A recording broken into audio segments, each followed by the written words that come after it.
Ladies and gentlemen, welcome back to the Players Own YouTube channel, and welcome back to the Champions League predictions for match day 4. Midweek action has come around yet again, and boy have we got some very exciting games to dive into here. Bayer Leverkusen and Liverpool, Real Madrid and AC Milan, Juventus and Lille, some of the key ones just to touch on here. Last predictions, all in all did okay, but again, haven't gone anywhere near that first week where I almost predicted every result to be perfect. So, wanting to improve some of my predictions here. Really excited to get in some of these games here, especially some of those games with teams around that sort of 12 to 24 mark. A lot of important games coming up from those sides as we move to the halfway point of the league stage of the Champions League. With that being said, guys, let's get straight now into our Champions League predictions.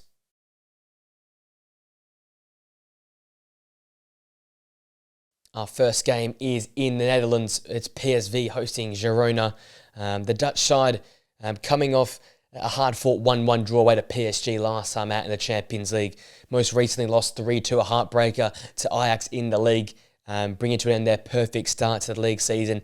And it's coincided with a lot of injuries at this current point in time for this PSV side. Just a few names to count: Schouten, Verman, Serginho Dest as well. So a lot of creative players and a lot of key players in the middle of the park. Players that were playing for the Dutch national team in Euro 2024. So it's a weaker PSV side. They've obviously been unbeaten, though, in their last 6 home games and have been a really solid team. We saw in that last game versus PSG, they really took it to the French side. And despite all the juggernaut players they've got, PSV equally play the more exciting football in key moments and times. I think they'll do the same thing here, coming back home against a weak Girona side who, yes, they got their first win 2-0 versus Slovan Bratislava last time out, but are far from a healthy team themselves. They've got a lot of key players missing as well. They come off the back of a 4-3 crazy win versus Leganés last time out in the league. And it's going to be an interesting battle of the wide spaces. For PSV, I'm looking at Ivan Perisic and also Noah Lang, who have been involved in goal contributions in the last 4 games that PSV have played. Equally so, I'm looking at Girona, and it's going to be, for me, once again, Gutierrez out wide left, and also Martinez, who skipped a few games ago as well. They've both been really important going forward for Girona. I think a lot of their creation comes from those wide areas in their incisive movements.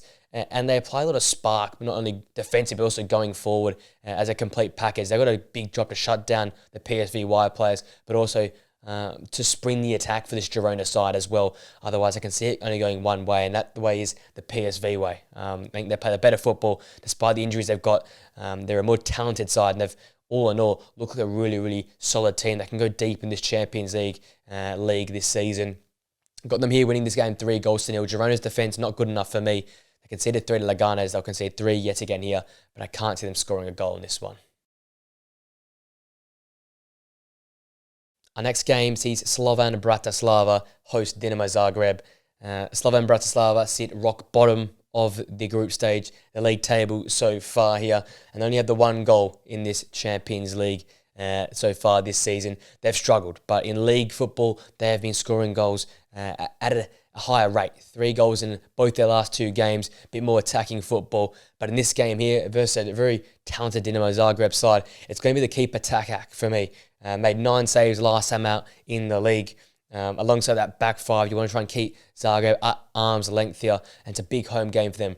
Any chance to get some points, it feels like it's going to be this game here. Dinamo Zagreb travelling to your home stadium, really make an impact to it. I think it's going to be really important in this game. They get off to a very quick start. Look at Zagreb. They come off the back of that 2-0 win versus RB Salzburg. Moves them into 4 points so far this season in the Champions League. They're obviously right now unbeaten the last 4 away games. They do travel okay. And I think for me it's Kolinovic and Xhaka up top. They'll be the pivotal players in this game. Can they find the back of the net early? It's going to be a battle, I think, of what team hits the ground running the quickest in this game. Who gets settled first, who gets on the front foot and plays their type of football earlier in the game. With that being said, I think it's going to be a real balanced affair. Dinamo Zagreb, despite being unbeaten their last few games going away, I think they're going to struggle here. They might concede first, but I see them coming back into the game and equalising. We've got a 1-1 draw between these 2 sides here, and a very important point for Slovan Bratislava. Our next game sees us move to Italy as Bologna host AS Monaco. Bologna unlucky last time out versus Aston Villa, going down 2-0. They created a lot of chance in that game. They just couldn't find that clinical edge in the final third. However, really impressive for me. They're building that possession style of football, similar to what we saw under Thiago Motta last season, and it's come with improvements in recent fixtures as well. They're unbeaten in their last 8 league games, back-to-back wins in the Serie A as well. So the improvements are there. I think for me, it comes down to one player, that is Orsolini at the moment. One of the veterans of the side, 3 goals in his last 4 games. He's been really pivotal to bringing Bologna forward and actually adding goals to their game. Goals were sort of hard to come by early in the season. They're just going to find that groove in the final third. Equally so defensively as well. The defence has held them together so far this season. It's got them in a good spot in the league and got them some good performances in the Champions League so far. So Bokemba alongside Lukumi at centre-half, they'll be pivotal yet again to deny Monaco getting what they want in this game here. As the home team, I expect them to be in the front foot and play with that possession style from minute 1. Monaco continue to be their unbeaten run so far in the Champions League. A 5-1 win over Red Star puts them into 4th position. However, the side have struggled in league football in recent games, back-to-back losses, with the avenues to goal really drying up without Balogun being there. So you're going to find another option to go, whether it be Brilliant Bolo or potentially a Minamino from a wide area coming up and scoring the goal. For me, though, it's the midfield. Kamara, Golovin or Zakaria, whoever plays in the middle of the park, can they just control the pace of the game, take away that possession style of football, which Bologna want to play with, and just disrupt their style of game? With that being said, I think it's going to be a real tight back and forth type game. I like Monaco's chances, though. They travel okay. They put together some great performances just prior to this dip in form. I think they'll bounce back here. I've got a Monaco 2-1 win. They continue their unbeaten streak in the Champions League with a big win here on the road. To Germany for our next game as Borussia Dortmund host Sturm Graz. Dortmund obviously coming off that crazy 5-2 loss to Real Madrid after starting the first half fantastically well. Yes, they've struggled on their travels, but at home, Borussia Dortmund have been fantastic. Their league form has been inconsistent, but the home form in the league has been superb. And they won their game last time out, 2-1 over the unbeaten Leipzig, and continue to show how dangerous it can be at home. Maximilian Bayer, Serhou Guirassy up top are being very dynamic, and they'll be pivotal yet again in this game here. But for me, with a lot of injuries and change at the back line, how will Nicolas Schlotterbeck alongside Nemetcha and the holding midfield positions go? I think those two in the spine of the side, if they can perform at their best, it keeps away Sturm Graz's ability to counter-attack and get a few chances at this Dortmund side, who can be vulnerable to conceding big chances with how much change has gone on in that back line with injuries, suspensions and the like. So important for those two players to stand up in this game here and look to them to be the key players going forward for Borussia Dortmund. In terms of Sturm Graz, they're one of 6 teams so far without a point and were truly outplayed by Sporting last time out in the Champions League. They've not clipped a clean sheet in their last 5 matches, so it's going to be very important to see how this back line can hold up against a very dangerous Borussia Dortmund side going forward. Ayew at the back, Gerhofer as well at centre-half. How are these players going at the heart of the defence? Can they repel the Dortmund attacks despite how well Serhou Guirassy alongside Maximilian Bayer played in the last 2 to 3 games? And for me, Gazibegovic as well. The fullback has performed really well in Champions League and League football for Sturm Graz. He'll be pivotal equally going forward, also covering off and being compact defensively as well. In this game, I see Dortmund doing what they do best, which is find the back of the net and play that great attacking football. I've got a 4-0 Dortmund win happening here. I can't see Sturm Graz causing BVB many problems in this game here. We move to Scotland for our next game as Celtic play RB Leipzig. Celtic obviously managed to pick up a point despite being really poor versus Atalanta, leaving the side on 4 points so far in the Champions League this season. And I tell you, they'll absolutely take. At home, though, that's where they give themselves the best chance to pick up points. It's a tough place to go play. That crowd is loud. If they get started quickly, it's a very tough place to come back from. Celtic not lost in the last 7 games in all competitions. A 6-0 win versus Aberdeen the last time. That shows the danger of this side going forward. I think those forward players, yet again, are going to be key players in this one here. Looking at Furuhashi, Maeda to be clinical up top and potentially nick a goal early. I think it's a really strong defensive unit in RB Leipzig. If you can hit the front early, Celtic, there's something there you can defend, and that can possibly be an avenue to some important points in this game here. Talk about Leipzig, they come off the back of that 1-0 loss to Liverpool, yet to pick up a point in the Champions League so far. Been very unlucky with some of the tough fixtures they've had, but they need to get all 3 points here, you'd think, if they want to be competitive in this tournament. I'm looking to that midfield.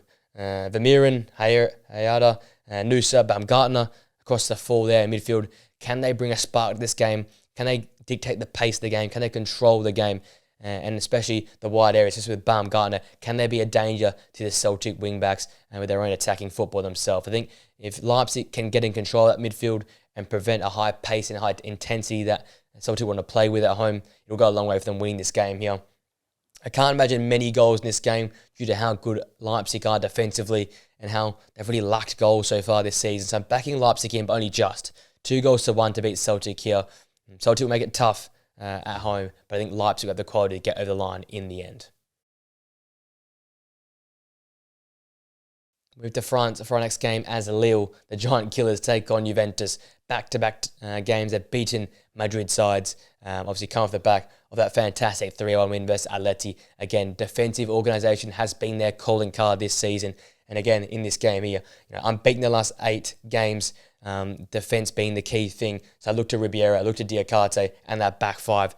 Can they prevent the clear-cut chances that Juventus want to make? They want to bounce back themselves. Goncalves, Yildiz, Vlahovic, I want a rebound performance after that poor loss, 1-0 to Stuttgart last time out in the Champions League. They are remaining undefeated so far and unbeaten in Syria, but being far from convincing in recent games. Goals have come a little bit easier, and I think I look to that front line again. How good will they perform in another game where Asar will set a low block and look to counter-attack them? How do the Yildiz of Vlahovic, Weyer, Koop Miners, all work together? I think importantly, it is those others outside of Vlahovic. How can they support the big centre forward with their chance creation and also goals and assists coming from places outside of Vlahovic? Because outside of the big centre forward, if it's not many others contributing around him, Juventus often falls short. So that's the key for me. Can the others go about and help Vlahovic find the back of in this game here? Lille are going to make it hard. They've been defensively orientated first in all their games so far in the Champions League, and it's seen 2 big giants in Atleti and Real drop short. Will Juventus be the next one to fall? I don't believe so. I think Thiago Motta's got this side playing the right way. They're starting to click, and the attacking football is starting to come together a little bit easier for the side. Going with the 2-0 win here on the road, then they get a massive result that boosts them up that Champions League table. Arguably the biggest game from this match day of the Champions League is Liverpool hosting Bayer Leverkusen. Liverpool obviously firing in all cylinders right now in all competitions, including the Champions League. A 1-0 win versus Leipzig on the road to continue their almost perfect start to the season under Arne Slot, sitting second in the Champions League so far. And they continue to press in the Premier League as well. Watertight defence, and it's showing that because they haven't lost a game in 11 games. They've been really, really hard to penetrate that back line with that really great holding midfielder, Gravenberch and McAllister as a double pivot in front of that back four there. In this game, we look into like Cody Gakpo, Mohamed Salah to continue their great form and to continue to provide the danger going forward. Liverpool are great defensively, and what they're doing is they've got these players that are really clinical, like Gakpo, like Salah, like Diogo Jota up top, that will put away any chances they get going forward. And that's been a great avenue to many victories this season, and that blueprint's worked so far for Arne Slot this season. Looking at Leverkusen, they sit 6th in the Champions League, and they remain undefeated despite that 1-1 draw away to Brest last time out. Disappointing for them. They do remain unbeaten the last 7 games in all competitions away from home. So they are a decent side in terms of travelling on the road as well. They've lost away a little bit in the league. 3 draws in the last 4 league games. Conceding goals have been a problem in recent games. But then in the last game, last time after Stuttgart, finding the back of the net was a problem as well. So it seems to be a really disjointed team at the moment. A little bit tired, a little bit short of their best, what we saw from them last season. As such, I'm looking for players outside of the 2 obvious players to help them. Wirtz and Grimaldo have been fantastic. If they can perform at their best yet again, that will go a long way for Leverkusen to be competitive. But you need others around them to support them. I'm looking at the likes of Jeremy Frimpong. I'm looking at the likes, as well as a Terrier if he starts in this side, or Alex Garcia to help the creation in this Leverkusen side, which seems to be getting blunter and blunter as the weeks go on. I think along with those players will be Robert Andrich and Granit Xhaka in midfield. If they can be at their best and stop Liverpool's midfield doing what they do best, which is control the game, win the ball back, and operate in tight areas, it'll go a long way for Leverkusen being competitive. In this game, though, I see Liverpool getting over the line yet again. 2-1 for me. It's going to be tight. It's going to be a really tough battle in there. But Liverpool with the quality players, they've got the more clinical players. And at home, I give them the advantage here. We move to Madrid as Real host AC Milan in our next game here. Real Madrid have not really put together a complete 90-minute performance at all this season. Obviously, the last time at the Champions League, they made that fantastic second half turnaround to beat Borussia Dortmund 5-2, a classic Champions League night for Real Madrid. But I want to see a full, complete 90-minute performance here. And what a chance to do that against another tough side in AC Milan here. They obviously got the extra few days of rest after not playing on the weekend. Game postponed versus Valencia due to the weather conditions there. So chance for them to reset after that really embarrassing 4-0 belting by Barcelona last time out. For me, it's about the sharpness in the final third. How does Vini perform this game here? Because he is the barometer. He's the leader of this club. How does he perform in the final third? And can we see improvements from Kylian Mbappe, for me, who's been really underwhelming so far this season? That'll go a long way to see how well this side can do, especially against a very vulnerable AC Milan high line, which they play. Equally so, the midfield. Real always play well when they control the centre of the park. Valverde, alongside Luka Modric, they were pivotal in the turnaround against Borussia Dortmund. They'll be pivotal yet again to not only denying AC Milan getting what they want going forward, but also getting the game ticking over and being the cog that turns Real Madrid over in this game here. In terms of Milan, they won in a dominant display 3-1 versus Brugge last time out in the Champions League, picking up their first points of this season's tournament. However, the side's been really struggling in the league football. And I think they want to play some of their best football we've seen so far this season. It relies heavily on those key players. I'm looking at Christian Pulisic, Tino Reinders, Mike Maignan in goal. If these players lift and rise to the occasion, it'll go a long way for this side playing some great football. We've seen Leao struggle this season. Alvaro Morata's really struggled coming across. Even the back line, Kalulu's had some good moments, but since he left the club. But all in all, AC have really struggled this season for continuity, for consistent performances. Teo Hernandez not being the leader we're used to him being. So you need the key players who have been in form standing up in this game and really making a statement. Reinders were fantastic last time out versus Brugge, alongside Christian Pulisic, who continues to be that superstar in the number 10 role. Those two, for me, in the midfield and attacking regions, that's how you can get out of Real Madrid side that can be vulnerable defensively and that can be vulnerable in the midfield if they commit too many numbers forward. So with that being said, though, I think it's going to be a high-scoring game. Both teams can concede. They're very vulnerable defensively, but Real have that sharpness. They have the Vini in the final third, and that will be the difference in this game here. Got a Real Madrid 4-2 win for me. They've got the talent. They need to bounce back. Then they'll do it here versus a very average Milan side. We move to Portugal as Sporting host Manchester City in what could be Ruben Amorim's one of his final games coaching Sporting before going to Manchester United. And what a chance then to beat your crosstown rivals in what could be a really challenging game. Yeah, Sporting obviously unbeaten so far in the Champions League this season, but it's a different task versus Manchester City. Now look in the midfield for inspiration here for the Sporting side. How will Hoyman alongside Braganca in that midfield go?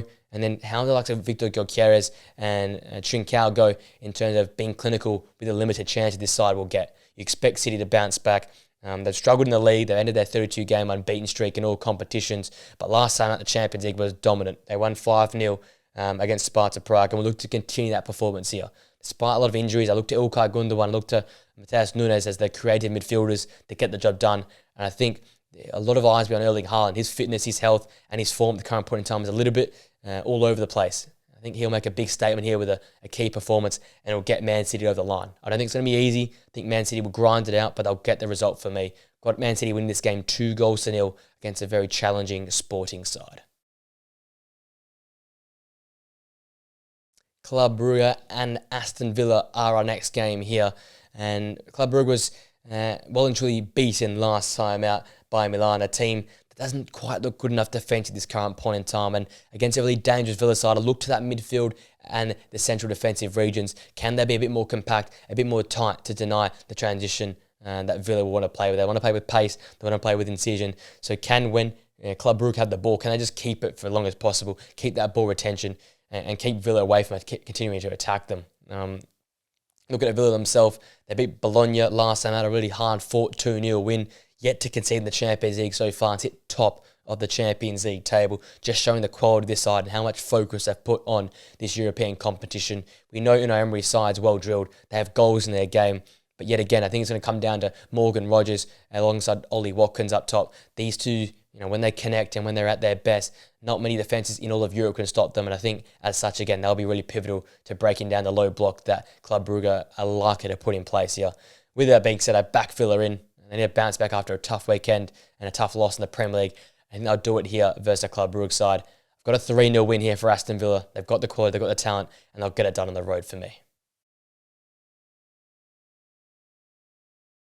Shaktar Donetsk and Young Boys are our next game to talk about here. Shaktar obviously really impressive in their 1-0 loss to Arsenal. Around the 42% possession mark, really took it to them and really dangerous once they won the ball and looked to go in transition. I think in this game here, you look to the centre forwards that can he find the back of the net early? Can he get Shaktar going forward from the start of this game? That'll be so important for them. I think a quick start at home will go a long way for them cruising this game. And I sort of look a little bit deeper to the midfield areas. Bondarenko and Sudakov, touched on them a few times so far this season, but they'll be also really important to dictate the pace of the game, control the game, and allow, as I said, a great start to the game for the Shaktar Donetsk side. Because I think if they get a good start, a quick start, and they find a few goals early on, they can manage the rest of this game here versus a really poor Young Boys side. It's second bottom of the table so far. That heartbreaking loss to Inter Milan last time out, that late Thuram goal, undid all the hard work they had in that game here. And I feel like if they want to be competitive in this game, it's got to be the wide areas. I'm looking at Montiero, Virginius as well on the flanks to try and get the job done then. They've got a really mixed bag of results. 1 draw, 1 win, 1 loss in domestic form outside of the last Champions League game. So they're a really hard team to read. They're not really in great form. And I think as such, Shaktar will easily get the job done here. Going with the Shaktar Donetsk 3-1 win over the Young Boys here. Continue their really solid run so far in the Champions League. Move to Germany for our next game as Bayern host Benfica. Obviously, Bayern embarrassed last time out 4-1 to Barcelona. It's now 2 losses on the trot after that 9-2 crazy win versus Dinamo Zagreb in the opening match day of the Champions League. They'll want to bounce back here, and they've done that definitely in their league football. A combined score of 12-0 in the last 3 league games. Harry Kane obviously is in stellar form right now, but joined with the likes of Leroy Sané and Kingsley Coman as well, who've contributed well from the wide areas. And I feel like it's going to be that front four. Michael Olise, Jamal Musiala, Kingsley Coman and Harry Kane. They'll be pivotal to tearing apart this Benfica side that has been tricky to play so far in the Champions League, and a very solid back four has led to some of these tricky results and tricky performances for some teams. They looked really good in their 3-1 loss last time at the Feyenoord. They had probably the better moments and better play, but they just couldn't put the ball in the back of the net. And I think it's going to be really important they are clinical this time out versus a really dangerous Bayern side. Because Bayern have got at least 2 or 3 goals in their game. Benfica have to be more clinical than they were versus Feyenoord, because they should have put 2 or 3 away against that Feyenoord side, but missed too many chances for me and didn't make the most of their domination that game here. For me, though, it's going to be important of the back four. Alvaro, Otamendi, Araujo, Bar, can they be really solid, really compact, deny Bayern those spaces to run in behind? They've been getting in behind in Germany against teams at will. Can this Benfica side prevent that space for Harry Kane, Musiala, Sané, Coman, and the lot to work into? That'll be really important for me in this game here. And look and see if they can be positive with their possession. Once they get the ball, can they spring the counter-attack? Can they cause problems? Can they get like Angel Di Maria, smart players in the football to make things happen in the final third? That will be the key for them. They've obviously been unbeaten in their last 5 away games, so they do travel okay, but Bayern Munich are unbeaten in 13 home games. They're a really tough team to play at the Allianz, and as such, I've got a quite easy, cruisy Bayern Munich 3-0 win here for me. Feyenoord and RB Salzburg is our next game here in the Netherlands. Feyenoord have won back-to-back games so far, including their 3-1 win versus Benfica last time out. Making the most of their chances and being clinical in front of goal was the key in that game there. They had a great bounce-back result to beat AZ Alkmaar as well in a dominant display 3-2 as well in the league, as the goals are flying in this season for this side here. I looked at it, and I think the excitement's going to come from the wide areas. Paxia alongside Osman on the flanks will be really important to get at this RB Salzburg side, who were competitive in their 2-0 loss to Dinamo Zagreb last time out, but however are still on 0 points so far this season in the Champions League. They haven't scored in 2 away games, their last 2 away games, and have a mixed bag of 1 win and 2 draws in all competitions since that last Champions League game. I think it's going to be really difficult for the Salzburg side, missing a lot of players at this current point in time, but they need to take the confidence from that last performance versus that Dinamo Zagreb side to try and make a fist of this game here. I don't give them much of a chance, though. I like Feyenoord's chance. I like the quality of their football, and the way they're so clinical in front of goal is a key feature to that. I'm going with a Feyenoord 3-0 win here at RB Salzburg, and to continue that great run of form they have in the Champions League. Red Star Belgrade and Barcelona are our next game here. I don't see Red Star having much of a chance here. They come off the back of that 5-1 loss to Monaco, and if they're going to have any sort of hope here versus Barcelona, it's about keeping it compact and keeping it tight. I'm looking at that sort of central 5 players, Kanga and Krunic in midfield, and then those sort of 3 central defenders of Lekovic, Seol and Dija at the back. Can they keep it tight? Can they deny the areas for the Barcelona dynamic crew to work into? They come off the back of that 4-1 crazy win versus Bayern in the Champions League last time out. The front 3 right now seems almost unstoppable in their current form. They've won all their last 6 games, led by Rafinha, the captain right now. He's popping up in spaces, finding passes and breaking apart almost every defence he sees. Him alongside Dani Olmo in this game, I think they'll be the key players. They'll tear this Red Star Belgrade team apart. I've got a really, really convincing 5-0 win here for Barcelona. They are just in fine form right now. Lewandowski's finding the back of the net at will. And then you forget about Lamine Yamal as well, who's been cooking in league football this season. We move to the San Siro for our next game as Inter Milan host Arsenal in what is another big game coming from the Champions League in this round. 2 top sides that are, had a mixed bag of form in recent weeks. You look at Inter, they remain undefeated so far in the Champions League on the back of that really late winner from Thuram against Young Boys. They've got an unbeaten run of 8 games in all competitions and feel like they've refound that goal-scoring touch yet again. Lautaro Martinez, 3 goals in his last 5 games. He feels like he's the barometer for this side, and I often say that when Lautaro Martinez is scoring, Inter Milan often winning games of football, and that's sort of happened in recent weeks. So they've looked to find that touch which they had last season. I feel like in this game here, outside of Lautaro Martinez being a key figure, is also the wing-backs. Denzel Dumfries alongside Federico Di Marco be pivotal, also stopping Arsenal's wide play and how they can stretch defence, but also importantly getting into pushing forward. I feel like when the fullbacks are heavily involved and on the ball, crossing balls into the box, making things happen, that's when Inter look really, really solid and a really hard team to stop, because that midfield 3 is so well put together. They're so controlled in there that if you can't stop them in there, neither can you stop the players out wide. It's a really hard team to get a handle on. And looking at Arsenal, and they've got a hard-working 1-0 win versus Shaktar Donetsk last time out. They've had a lot of those type of games so far in the Champions League. Not convincing, but getting the job done. But however, got 2 losses in the last 5 games in all competitions, and a lack of creativity has been the problem. I think in this game here, it's up top. Leandro Trossard, Kai Havertz. Can they put away the limited chance they get creative for themselves? Can they be clinical in front of goal? Because right now, Arsenal are really struggling with chance creation. And I put a lot of focus on Mikel Moreno and Declan Rice, that midfield there. They've really struggled getting the ball moving forward for Arsenal, and against a really, really compact, hard-working, consistent midfield 3 that Inter Milan have, they're going to have to really be on song here to stop those 3 in the Inter Milan midfield. So can Declan Rice and can Mikel Moreno rise to the occasion? We'll have to wait and see, because that's going to be a really, really pivotal battle in the middle of the park there. In terms of the game, I've got it being a 1-1 draw. Both sides a little bit underdone for me at this current point in time. Arsenal struggling to create. Inter, they've sort of fixed the attacking style of football, but they've been far from fluid going forward as well. So I'm seeing a 1-1 draw here, and both teams happy to take a point from this game. Move to the Parc des Princes as PSG host Atletico Madrid. PSG in a bit of trouble in many regards in terms of performances in the Champions League. They want to bounce back. No win in their last 2 Champions League games. They come off the back of that 1-1 draw versus PSV, where they were really challenged by the Dutch side there. They're unbeaten in 7 home games, however, and they've really shown this season a bit of a backbone defensively. The attacking football hasn't come as easy, but defensively they're holding it down. I think in this game here, it's going to be that midfield trio. I looked at that midfield of Vitinha, Neves and Fabian Ruiz, the hard-working, ever creative, and the spark they provide in that midfield to be the key for this side. Atletico are a very rigid side that have really struggled in league football. They've also had 2 losses in the Champions League on the bounce. Got embarrassed by Lille last time out in many regards, and they got embarrassed by Benfica the game prior to that. So they also want to bounce back. And I feel like the lack of creativity and how structured and rigid this side is sort of playing against them and negating them. And I think that's why, PSG, you like your chances here. You've been so solid defensive. You come against a really rigid, lack of creative side in Atletico Madrid. Very easy to handle in this game here.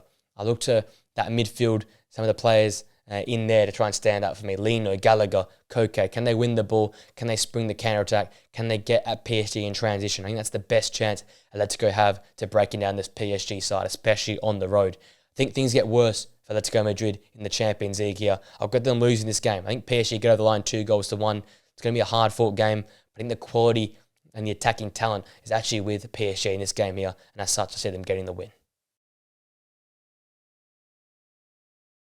Sparta Prague and Brest is our next game, the penultimate game from this round of Champions League matches. Sparta Prague absolutely dominated by Manchester City last time out. The 5-0 loss really reinforced the lack of talent and quality I guess they have to compete against some of the big boys in the Champions League. And they've had a rough run of it in domestic football as well. 1 win and 2 losses since their last Champions League game, and no real standout players to look at that there. And I think, look at this game here. It's a Rahmani for me and Danek up top. Can these two, or one of these two, snatch a goal early on and possibly put the pressure onto the Brest side that will likely have less of the ball travelling away from home, looking to break against the Sparta Prague side. Obviously, they were really competitive, really good last time. Had a 1-1 draw versus Leverkusen. They took it to the German side. They actually had a decent amount of possession and really impressed me in terms of one of the surprising packages for match day 3 from the Champions League. They're struggling in terms of their league football, though, in the Ligue 1. And similarly for Brest, I think it's also equally important the striker up top, Ajorque. Can he find the back of the net early and allow Brest to manage the game and play on their terms from there on in? I think it's going to be a battle of who scores first in this game. Whoever scores first will control the pace and the tempo of the game and will not have to force things. I think that was Brest in this game. I think Ajorque will find the back of the net early and they'll get over the line here. Got a 2-1 Brest win for me. It's going to be a real tough one to call, especially Sparta Prague playing at home in this one. Our final match is in Germany. The inform Stuttgart take on the inform Atalanta. Two sides that are very entertaining to go and watch. Stuttgart outplayed Juventus last time out, beat that side 1-0 and look to continue that great current run they're on. In League and Cup football, they're unbeaten in their last 4 games, and some of the great defensive performances have been pivotal. And I think yet again, the back line will be pivotal yet again. Maximilian Mittelstadt, Chabot, Rout, a part of that back line that has really tightened up in recent weeks and kept it really compact and denied opposition teams a lot of chances. I think they'll be pivotal yet again against a very dangerous Atalanta side that dominated Celtic but weren't clinical enough in front of goal to find the back of the net in that previous 0-0 draw. But however, the league form has been fabulous. They come off the back of that 3-0 win versus Napoli. They're unbeaten in their last 8 matches, and they've shown up top is where the danger is. Retegui, Lukman, De Ketelaere have been unstoppable, clinical, and they've contributed 8 goals in their last 3 games, showing how dangerous this front line is, how dynamic, how fast-moving, and how well connected they are at this current point in time. You know, Stuttgart got their job cut out for them, especially that back line who have been good in recent weeks. I feel like also underrated is Darun and Edison's combination in midfield. Since those two have found a connection yet again this season, it's contributed to so much improvement in this Atalanta side. And what they do is they lock opposition sides in their own half and make it really difficult to get out. With that being said, 2 teams in great form. One team scoring goals for fun, one team being really compact defensively. Look to Undav, a Milo counter-attack to try and get Stuttgart going against a really talented Atalanta side. But I think it being a stalemate. I've gone with a 2-2 draw, score a draw in this game here. 2 sides, both in great form, but it'll cancel each other out in this game here.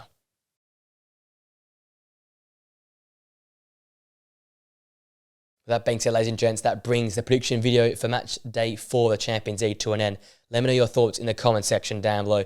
What's your favourite game from this match week? Who's the key players? And how do you think this table is going to turn out after all 8 match days? If you enjoyed the video, guys, please sort of smash a like and subscribe to the Players On channel for more videos like these and press that post notification bell so you know we upload more podcasts and videos here on the channel. Your support is much appreciated. Thank you for jumping on board, guys. Have a great day. Enjoy the midweek Champions League and European football action. And I'll see you guys in the video or podcast very soon. Till next time, guys. See you later.